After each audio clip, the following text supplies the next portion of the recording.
Hello students, a very good morning. After a little break, I am back again with the next lectures. From the past 2 weeks, I have been getting a continuous request from the students to upload the lectures in Hindi so that they can get more clarity about the topics. So in this video, we'll be covering Hindi में सारे topics एक बार से। जितने भी topics हमने अभी तक thermodynamics के कवर करे हैं मेरे प्रीवियस लेक्चर्स में, आज उनको एक कंसोलिडेटेड करके हिंदी के अंदर सो दैट आप एक बार ही पहले वो वाली वीडियोस देखेंगे, उसके बाद आपके जो भी डाउट्स रहते हैं, जो भी आपको इंग्लिश लैंग्वेज के कारण दिक्कत आ रही है, वो सारी प्रॉब्लम्स आज आपकी इस वीडियो में क्लियर हो जाएगी, क्योंकि इसको हम कवर करेंगे हिंदी में।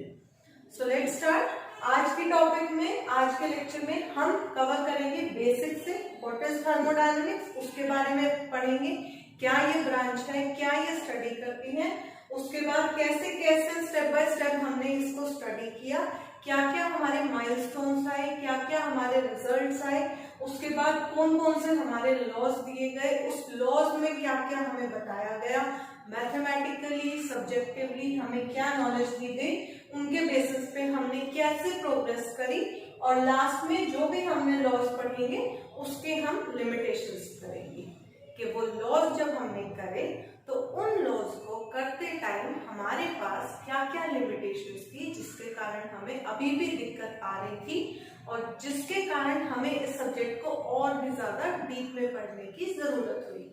तो आज की वीडियो को शुरू करते हैं। सबसे पहले करते हैं बेसिक। तो बेसिक में क्या है, थर्मोडायनामिक्स एक ऐसा सब्जेक्ट है जो डील करता है हीट से।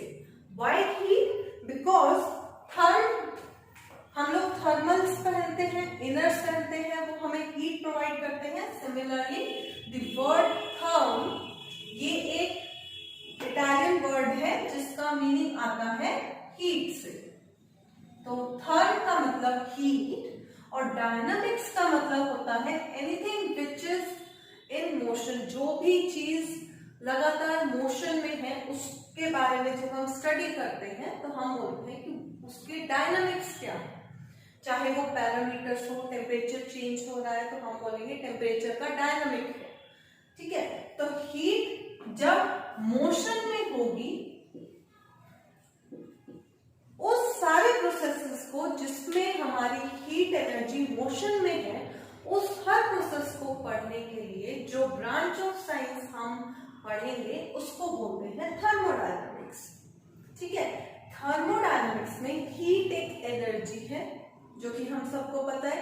एनर्जी और वर्क डन जो हम बोलते हैं उनकी यूनिट सेम रहती है, आइदर वो जूल्स में होता है और वो कैलोरीज में होता है। तो हम ये बोलते हैं कि जूल्स और कैलोरीज को हम कन्वर्ट कर सकते हैं डिपेंडिंग ऑन जूल्स कोफिशिएंट, जो हम आगे पढ़ेंगे।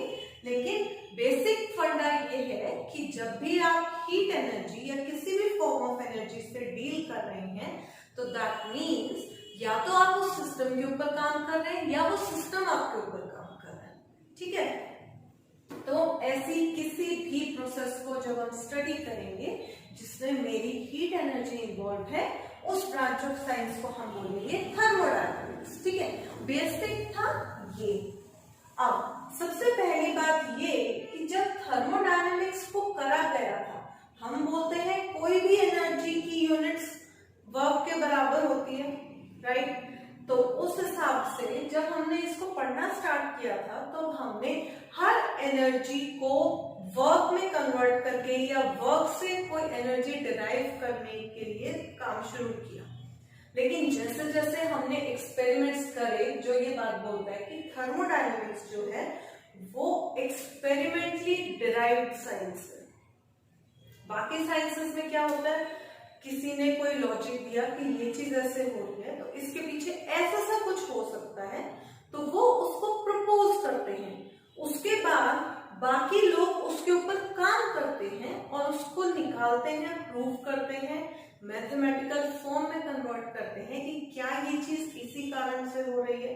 तो सिमिलरली जब हमने थर्मोडायनामिक्स को पढ़ना स्टार्ट किया तो उस टाइम पे क्या हुआ, जो भी हमारे एक्सपेरिमेंटल रिजल्ट्स थे, चाहे हमने किसी गर्म चीज को हाथ लगाया और हमारा हाथ हाथ जल गया तो उस केस में हीट एनर्जी हमारे हाथ में ट्रांसफर हुई। तो इस तरीके के और बहुत बड़े बड़े कोई भी न्यूक्लियर एनर्जी है या कोई भी एक्सप्लोजन है जिसके अंदर हीट एनर्जी रिजल्ट कर रही है, आइदर बाहर निकल रही है या उसको एब्जॉर्ब कर रहे हैं, तो वो सारे एक्सपेरिमेंट्स को जब हमने एक साथ रख के स्टडी करा तब निकल के ये आया कि ये जो ब्रांच ऑफ साइंस है इसको हम मेजरली सिर्फ हीट एनर्जी के ऊपर हम फोकस रखेंगे और इसमें सिर्फ हीट एनर्जी से स्टार्ट करेंगे। बाकी सारी एनर्जीज को भी कवर करेंगे, लेकिन क्योंकि इसका नाम थर्मो है तो इसलिए इसमें हम हीट को प्रायोरिटी देंगे। ठीक है, तो क्या हुआ, बेसिक हमारा है कि कोई भी प्रोसेस जिसमें हीट एनर्जी मोशन में है उसको हम थर्मोडायनेमिक सिस्टम बोलेंगे। उसके बाद एक्सपेरिमेंटली डिराइव्ड साइंस है ये, कोई भी चीज प्रपोज नहीं करी गई है, पहले एक्सपेरिमेंट्स हुए हैं, पहले रिजल्ट्स निकले हैं, फिर उसके बाद इसके बारे में पढ़ा गया है और इसके लॉज बनाए गए हैं, राइट। तो उसके बाद है, मैं बार बार बोल रही हूँ सिस्टम। अब नेक्स्ट थिंग इज सिस्टम। क्या होता है एक सिस्टम? अब मैं इस बोर्ड के ऊपर पढ़ा रही हूँ, मैं इसके ऊपर लिख रही हूँ, मैं इसको रब करूंगी, मैं इसको यूज कर रही हूँ एज अ प्रॉप आप लोगों को समझाने के लिए। तो एट प्रेजेंट मेरे लिए ये बोर्ड मेरा एक सिस्टम है क्योंकि मैं इसके ऊपर काम कर रही हूँ। सिमिलरली जब भी मैं किसी सिस्टम के बारे में पढ़ूंगी तो जो भी चीज के बारे में मैं पढ़ूंगी जिसमें मैं एक्सपेरिमेंट करूंगी, वो कंटेनर्स, वो अपैरेटस या कोई भी सब्सटेंस, फॉर एग्जाम्पल मान लो दूध उबालते हैं सब जो कि हमेशा निकल जाता है, तो फॉर एग्जाम्पल ये मेरा पतीला है, इसके अंदर मैंने दूध डाला है उबालने के लिए, नीचे मेरा बर्नर है, ये मेरा स्टैंड आ गया। ठीक है, अब क्योंकि मैं इसको हीट कर रही हूं तो मैं हीट एनर्जी से डील कर रही हूँ। ये मेरा एक सिस्टम है जिसको मैं हीट एनर्जी एक्सटर्नली प्रोवाइड कर रही हूँ, गैस बर्नर से, चूल्हे से, एलपीजी से, सीएनजी से, किसी भी चीज से। तो ये जो मेरा ये जो पतीला, स्टैंड, बर्नर से कुछ है, ये मेरा सिस्टम हो जाएगा क्योंकि मैं इसके ऊपर कुछ काम कर रही हूँ। ठीक है, तो ये मेरा एक सिस्टम हो जाएगा। मैं खेल रही हूँ, मैं बास्केटबॉल खेल रही हूँ, तो वो जो बास्केटबॉल का कोर्ट होगा या जो मेरी बास्केटबॉल है या जो मेरे बास्केट डालने की पोल्स हैं, वो सब चीज मेरा एक सिस्टम हो जाएगा। मैं उस सिस्टम का खुद भी एक पार्ट हो जाऊंगी क्योंकि मैं उसके अंदर हूँ और मैं उस पर काम कर रही हूँ, मैं उसके अंदर कुछ ना कुछ मूवमेंट कर रही हूँ। तो सिमिलरली सिस्टम क्या होता है, जिस भी चीज के ऊपर हम काम कर रहे हैं। अब ये बोर्ड मेरा सिस्टम है, इसके अलावा ये लाइटिंग, जो एटमॉस्फेयर है, जो एक्स्ट्रा नॉइजेस हैं या कोई एक्स्ट्रा फर्नीचर रखा है या कोई भी चीज एक्स्ट्रा इस रूम में जो भी है, फैन है, वॉल्स हैं, ट्यूब्स हैं, दरवाजे हैं, एवरीथिंग एक्सेप्ट माय सिस्टम। मेरे सिस्टम के अलावा हर वो चीज सराउंडिंग हो जाएगी। मैं काम कर रही हूँ, ये मेरा सिस्टम है। इस बोर्ड, पेन, डस्टर के अलावा जो भी रूम में चीज बची है वो मेरा हो जाएगा सराउंडिंग। अब क्योंकि हम यहाँ पे थर्मो पढ़ रहे हैं, इसमें हम क्या कर रहे हैं, हीट एनर्जी को डील कर रहे हैं, एनर्जी फॉर्म्स को कन्वर्ट कर रहे हैं। तो जब हम इसको स्टडी कर रहे हैं, दैट मीन्स कि हम इसके कुछ पैरामीटर्स हैं जिनको हम नोट कर रहे हैं और उनके डायनामिक्स, उनकी वेरिएशन को हम प्लॉट करेंगे और फिर हम उनको स्टडी करेंगे। तो उसके बेसिस के ऊपर हम क्या करते हैं, कुछ ऐसे पैरामीटर्स बना लेंगे जिसके बेसिस पे हम मेजर कर पाएंगे। ठीक है, जैसे स्पीड मेजर करने के लिए हमें दो पैरामीटर्स चाहिए, टाइम और डिस्टेंस। तो सिमिलरली यहाँ पे इस सिस्टम को स्टडी करने के लिए मुझे कुछ पैरामीटर्स की जरूरत होगी जो मेरे सिस्टम को कंप्लीटली डिफाइन करते हैं। मतलब इन पैरामीटर्स की इंफॉर्मेशन से मैं इस सिस्टम के बारे में हर चीज बता सकती हूँ। तो वो पैरामीटर्स थर्मोडायनामिक्स में कौन से होंगे, वॉल्यूम एंड टेम्परेचर, या फिर कह सकते हैं heat energy as a whole की एनर्जी अगर मैं दे रही हूं, ठीक है। अब सबसे पहली चीज, जब हम थर्मोडायनामिक्स को पढ़ते हैं तो हम बोलते हैं कि मेरा जो सब्जेक्ट है थर्मोडायनामिक्स, वो मैक्रोस्कोपिक लेवल के ऊपर चीजों को स्टडी करेगा। मतलब थर्मोडायनामिक्स जो है वो उन चीजों को कंट्रोल करेगा जो मैं देख सकती हूँ या जो मेरे हाथ में मैं कंट्रोल कर सकती हूँ, जिसके लिए मेरे को माइक्रोस्कोप या ऐसा कोई कॉम्प्लेक्स इंस्ट्रूमेंट की जरूरत ना हो, ठीक है। प्रेशर बैरोमीटर से नाप सकते हैं, वॉल्यूम ऑब्वियसली बीकर से कर सकते हैं, टेम्परेचर थर्मोमीटर्स रहते हैं। क्यू का तो ऑब्वियसली अगर मैं बर्नर से कर रही हूँ तो आई से कि मैंने इतनी एलपीजी गैस लगाई है तो इसका मतलब इतनी हीट एनर्जी मैंने दी होगी, ठीक है। हाँ, इसके अंदर हम जो एक्स्ट्रा लॉसेस होते हैं, जो पतीला गर्म होने में चला गया हीट एनर्जी, या कभी हवा के कारण थोड़ी सी हीट एनर्जी सराउंडिंग को लॉस होगी, अपनी स्टडी को करने के लिए वी निग्लेक्ट दोस लॉसेस, क्योंकि एज अ होल प्रोसेस वो जो लॉसेस होते हैं वो इट्स बहुत कम होते हैं। इट्स ऑलमोस्ट 5% आप कह सकते हो कि अगर हम अपनी तरफ से आइडियल कंडीशंस रखते हैं तब भी वो 5% के लॉसेस रहते हैं, जिनको हम निग्लेक्ट डेली रूटीन लाइफ में कर सकते हैं, ठीक है। तो मेरे ये 4 पैरामीटर्स होंगे मेन, जिनके बेसिस पे मैं थर्मोडायनामिक्स को पढ़ूंगी। इसके अलावा उनका कौन सा बॉन्ड है, कोवलेंट है, आयनिक है, कितने नंबर ऑफ मोल्स है, क्या उसका केमिकल कॉम्पोजिशन है, क्या उसकी आपस की अट्रैक्टिव फोर्सेस हैं, इलेक्ट्रोस्टैट्स हैं, मैग्नेटिक्स हैं, हमें उससे कुछ नहीं लेना देना एज फार एज हम थर्मोडायनामिक्स में डील कर रहे हैं, ठीक है। तो ये हो गए मेरे पैरामीटर्स। अब पैरामीटर्स तो हमने देखे, अब पैरामीटर्स को हम कंट्रोल कर रहे हैं। अगर सबको याद होगी, हमने प्रीवियस क्लासेस में एक थर्मोडायनामिक्स में होता था आइडियल गैस इक्वेशन, ठीक है। आइडियल गैस इक्वेशन क्या था कि उसने बोला था there is a relation between pressure, volume and temperature, जो कि दिया जाता है PV is equal to nRT, जिसमें P ऑब्वियसली मेरा प्रेशर है, V मेरा वॉल्यूम है, T मेरा टेम्परेचर है। तो PVT तो पता लग गया। N क्या है? N है हम ये आइडियल गैस होती है, तो आइडियल गैस के बारे में हम बोलते हैं हमें सारी नॉलेज होती है। तो दैट मीन्स कि मेरे को पता होगा कि जितनी भी मैं वॉल्यूम ले रही हूँ उस वॉल्यूम में मेरे कितने नंबर ऑफ मोल्स होंगे, जो कि हम एवोगैड्रो नंबर से भी कैलकुलेट कर सकते हैं। तो इट इज ये जो नंबर ऑफ मोल्स है ये कोई माइक्रोस्कोपिक प्रॉपर्टीज में नहीं आता है, ये हम जनरली भी कैलकुलेट यूनिटरी मेथड से कर सकते हैं। उसके बेसिस पे मेरा n का वैल्यू आ जाता है। r जो है वो मेरा एक गैस कांस्टेंट रहता है, जिसकी वैल्यू क्या रहती थी? r is equal to 8.314 joules पर डिग्री C, ऐसे करके इसकी यूनिट्स आती है। ऑब्वियसली प्रेशर, वॉल्यूम, T नीचे आके पर यूनिट वॉल्यूम इसकी वैल्यू रहती थी 8.314। तो इसकी जो यूनिट है वो आप मेरे को कमेंट सेक्शन में टाइप करके बताएंगे, ठीक है। ये आपका एक छोटा सा होमवर्क हो जाएगा, जिसके कारण शायद आप एक पुरानी बुक को उठा के भी देख पाएंगे, थोड़ा सा इसको रिवाइज कर पाएंगे, हमें यहाँ पे आसानी होगी।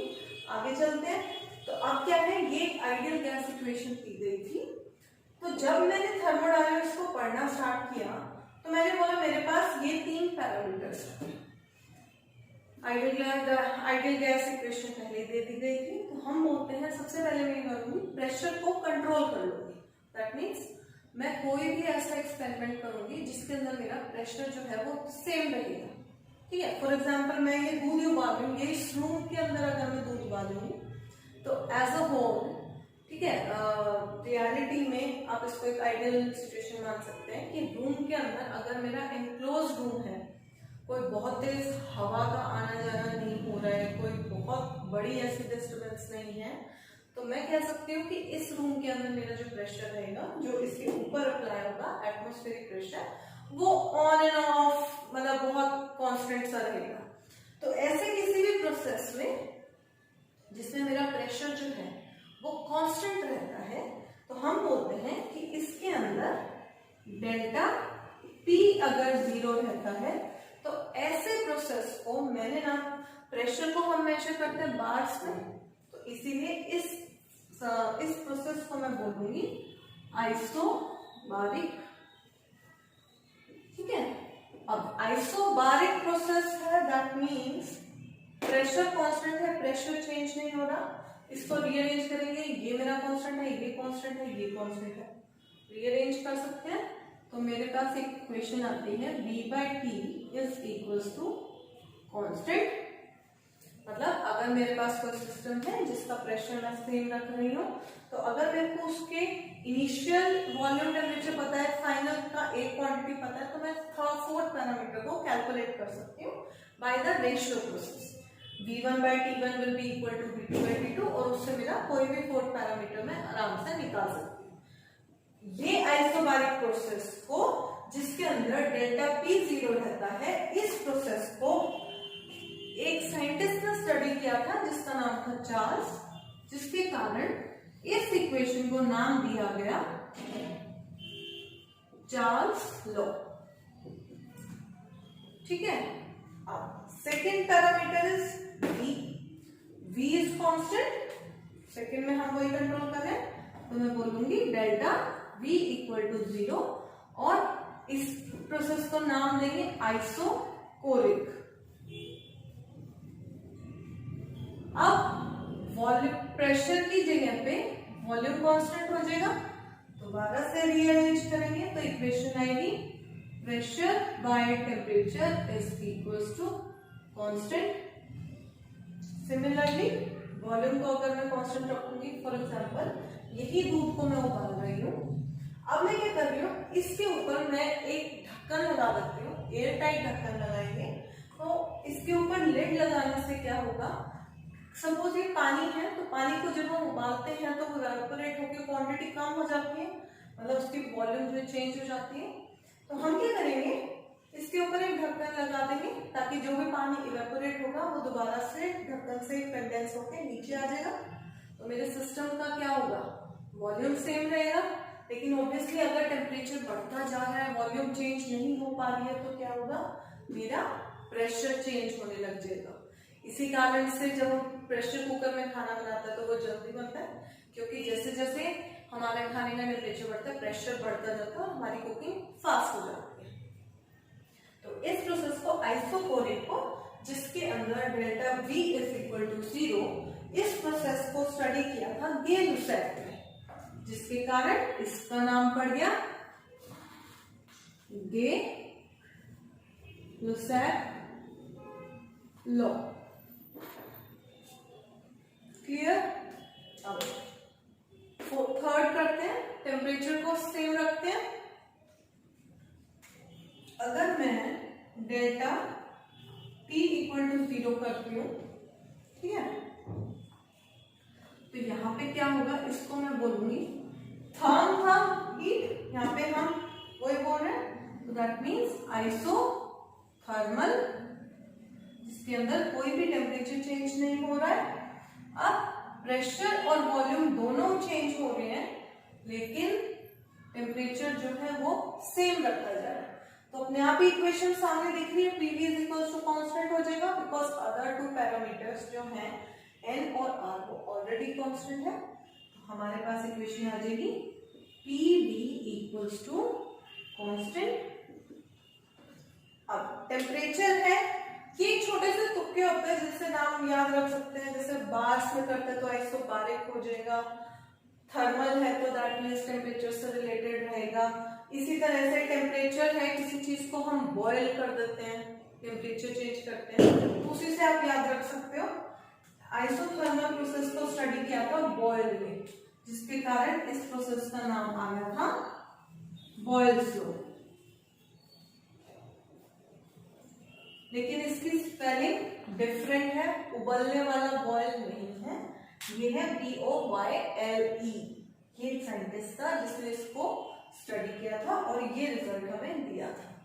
ठीक है, तो ये थे मेरे 3 छोटे छोटे लॉस जिन्होंने स्टेपिंग स्टोन आप कह सकते हो थर्मोडायनेमिक्स ब्रांच पे रखे थे। उसके बाद 4th पैरामीटर है Q, दैट मीन, अच्छा इसका एग्जांपल क्या देंगे हम आइसोथर्मल का,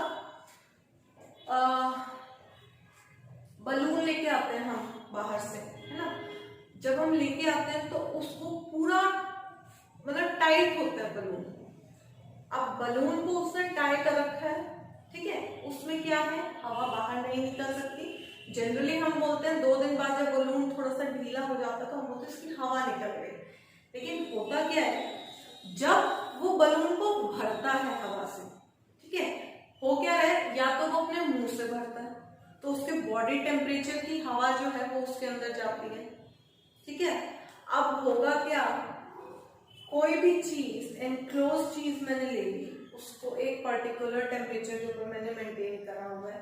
अब अगर मैं उसके प्रेशर को इंक्रीज करूंगी, टेम्परेचर चेंज नहीं हो सकता, तो क्या होगा, वॉल्यूम कम हो जाएगी, ठीक है। जैसे फॉर एग्जांपल क्लास में अगर दरवाजे बंद कर दे, आप बाहर नहीं निकल सकते हो, और अगर टीचर डांटना शुरू करता है तो सारे बच्चे जो है पढ़ने लग जाते हैं। अगर टीचर बैठ जाता है, प्रेशर कम हो जाता है, वो अपना कुछ फोन देख रहे हैं या काम कर रहे हैं, बच्चों का वॉल्यूम बढ़ जाता है क्योंकि हर बच्चा अपनी सीट से उठ के इधर उधर जाने लग जाता है। तो उसी तरीके से हम बोलते हैं अगर मेरा टेम्परेचर जो है वो सेम रहेगा तो उसमें क्या होगा, बलून में मैंने हवा भरी, उसका टेम्परेचर मैंने फिक्स कर दिया, उसको मैंने एक आइसोलेटेड सिस्टम के अंदर, एक एनक्लोजर के अंदर रख दिया कि उसका टेम्परेचर चेंज ना हो। तो होगा क्या, जैसे जैसे प्रेशर उसके अंदर बिल्डअप होगा, वॉल्यूम डिक्रीज होने लग जाएगी। जैसे जैसे प्रेशर रिलीज होगा, क्योंकि बलून की जो वॉल्स है वो इलास्टिक होती है, वो प्रेशर को रिलीज करने लग जाती है, जिसके कारण हवा जो है वो भी अपना प्रेशर लूज, बलून के अंदर हवा के कारण ही प्रेशर होता है, जब प्रेशर हो जाएगा तो वो ऐसे ढीला होता है।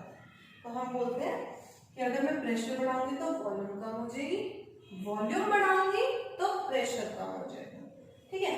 अब 4th पैरामीटर है हीट एनर्जी का, तो हीट एनर्जी को भी कांस्टेंट कर देते हैं, हम बोलेंगे delta Q is equal to 0 और इसको बोलेंगे एडियाबैटिक,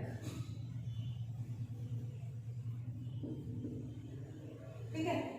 ये सारे कॉमन नेम्स थे, एक तो फैंसी नेम होना ही चाहिए प्रोसेस का, तो इसीलिए उन्होंने लग दिया एडियाबैटिक, जिसके अंदर कोई भी हीट जो है वो एक्सचेंज नहीं होगी।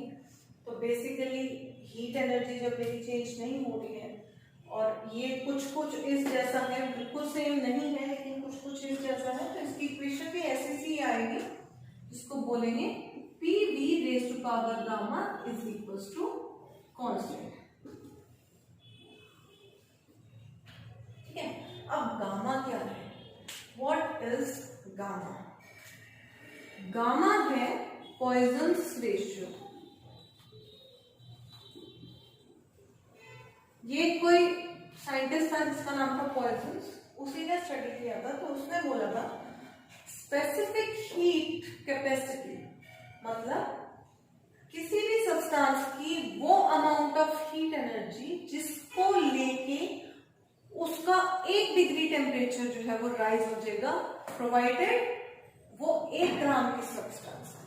स्पेसिफिकली 1 ग्राम के सब्सटेंस को 1 डिग्री का टेम्परेचर चेंज करने के लिए जितनी हीट एनर्जी चाहिए उसको हम बोलते हैं स्पेसिफिक हीट कैपेसिटी, ठीक है। अब जब हम इतने प्रोसेसेस कर ही लिए तो हम बोलते हैं स्पेसिफिक हीट कैपेसिटी भी 2 तरीके की होती है, एक होती है कांस्टेंट प्रेशर के ऊपर Cp, और एक होती है कांस्टेंट वॉल्यूम के ऊपर, तो दूसरी हो जाएगी Cp। अब ये दोनों सेम नहीं होती, क्योंकि जब आपका टेम्परेचर रेज करें तो आपका वॉल्यूम बहुत ज्यादा बढ़ता है, तो अगर मैं वॉल्यूम को कांस्टेंट कर दूंगी तो मेरा टेम्परेचर बहुत जल्दी बढ़ जाएगा। सिमिलरली अगर मैं प्रेशर कांस्टेंट रखती हूँ तो दैट मीन्स मेरा वॉल्यूम वेरी कर सकता है, मैं जितनी हीट एनर्जी दे रही हूँ उसका कुछ पार्ट वॉल्यूम को इंक्रीज करने में चला गया, तो मेरे को थोड़ी सी ज्यादा हीट एनर्जी चाहिए, तो इसीलिए हम बोलते हैं जो specific heat at constant pressure होता है वो हमेशा Cv से ज्यादा होता है, ठीक है। और इन दोनों का जो रेशियो होता है Cp बाय Cv, इसको बोलते हैं पॉइसन्स रेशियो, ठीक है। अब ये जो रेशियो होता है ये बेसिकली एक कांस्टेंट ही रहता है, जो डिपेंडिंग अपॉन आप कौन सी गैस यूज कर रहे हो, आप मोनोएटॉमिक गैस यूज कर रहे हो, डायटॉमिक कर रहे हो, उसके बेसिस के ऊपर होता है ये। तो वहां से अगर मेरी गामा का रेशियो मुझे पता है तो इस इक्वेशन से मैं पैरामीटर्स निकाल सकता हूं, ठीक है। तो अब मेरे कौन कौन से टॉपिक्स हो गए? बेसिक हमने कर लिया है, एक्सपेरिमेंटली डिराइव के बारे में पढ़ लिया, सिस्टम पढ़ लिए कौन से होते हैं, कौन से पैरामीटर्स रहते हैं। उसके बाद हमने बॉयल्स लॉ कर लिया, हमने चार्ल्स लॉ कर लिया, हमने गॉस लॉ कर लिया और हमने एडियाबैटिक भी कर लिया। तो हमारे ये टॉपिक्स आज के कवर हो गए। आई होप आपको यहाँ तक क्लियर